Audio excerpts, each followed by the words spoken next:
कक्षा 6 मल्हार हिंदी पुस्तक। इसका हम करेंगे पाठ 7। हम पंछी उन्मुक्त गगन के, जिसे किसने लिखा है? कवि परिचय है शिवमंगल सिंह सुमन। इनका जन्म 1915 में हुआ और मृत्यु हुई 2002 में।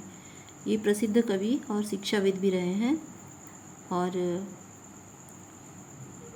इनका मूल स्वर मानवतावादी था।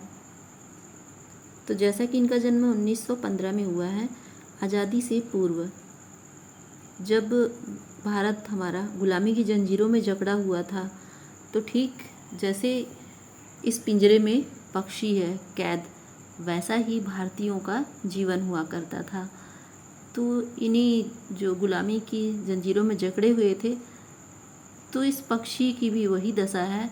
और इस पक्षी के बारे में यहाँ पे हम पंछी उन्मुक्त गगन के लिखने का इनका एक जो उद्देश्य है, गुलामी की दास्ता से आज़ाद होना। तो अब हम पाठ पढ़ते हैं, शुरू करते हैं पाठ को।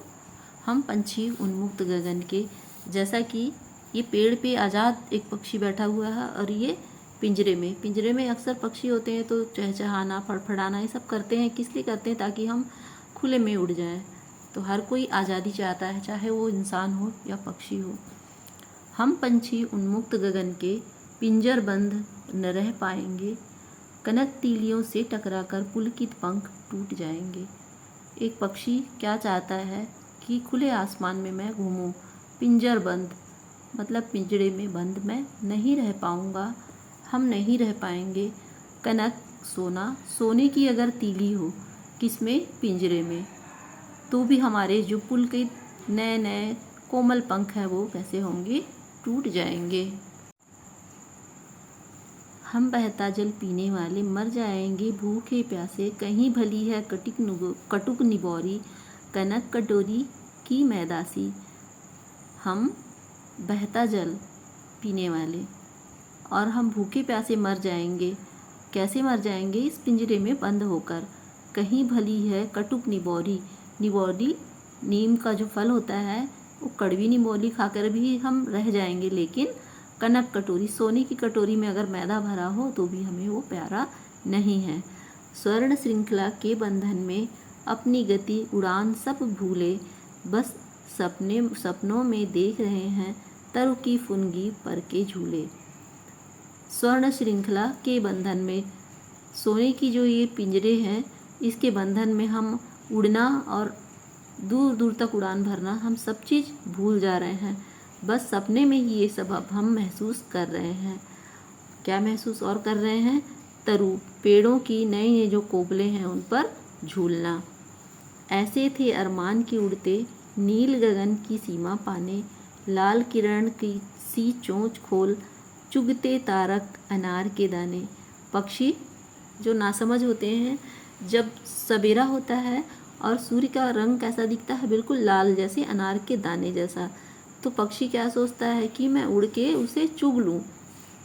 तो ये अरमान। और आकाश, नील गगन, आकाश नीला दिखता है सुबह सुबह, तो उसको जो सूर्य, उगते सूर्य को वो अपने चोंच में लेने के लिए कितनी उड़ानें भर लेते हैं।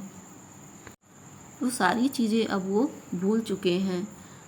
होती सीमाहीन क्षितिज से इन पंखों की होड़ा होड़ी, या तो क्षितिज मिलन बन जाता या तंती सांसों की डोरी।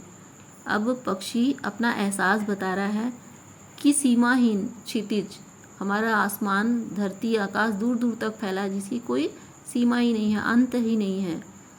तो हम इन पंख इतने ज़्यादा फड़फड़ाते और होड़ मचे रहती थी, कितने दूर उड़ान भर लें।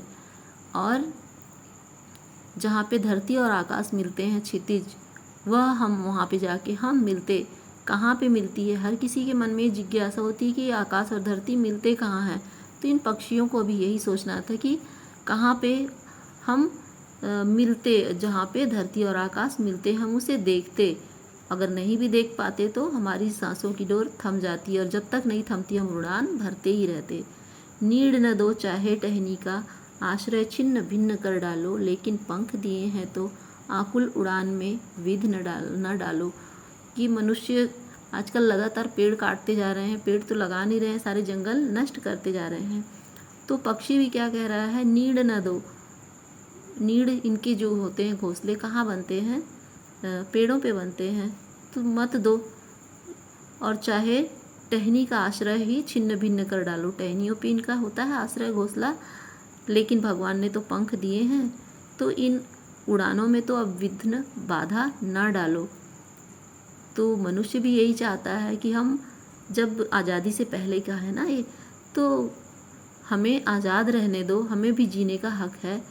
इस पाठ का तात्पर्य यही है। तो ये पाठ कैसा लगा कमेंट करके ज़रूर बताइए और मेरे चैनल को ज़रूर सब्सक्राइब कीजिए।